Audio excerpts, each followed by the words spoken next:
হাওড়ার সাকরাইলের কামদেবপুরের জাসমিনা শেখের সাথে পাঁচলা থানার গাববেড়িয়া এলাকায় আফতাব উদ্দিন শেখের বিয়ে হয়েছিল 1 বছর কয়েক মাস আগে।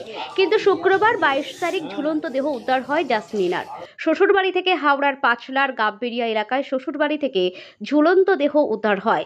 মাত্র 1 বছর কয়েক মাস হলো বিয়ে হয়ে নতুন জীবনে পদার্পণ করেছিল।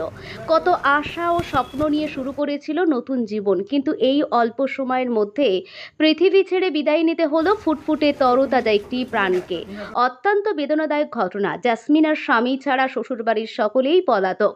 জাসমিনার বাপের বাড়ির অভিযোগ, শ্বশুরবাড়ির লোকজন তার উপর শারীরিক এবং মানসিক অত্যাচার করে আসছিল দীর্ঘদিন ধরে, এবং শুক্রবার সেই অত্যাচার সর্বোচ্চ সীমা অতিক্রম করে এবং তাদের মেয়েকে মেরে ঝুলিয়ে দেওয়া হয়।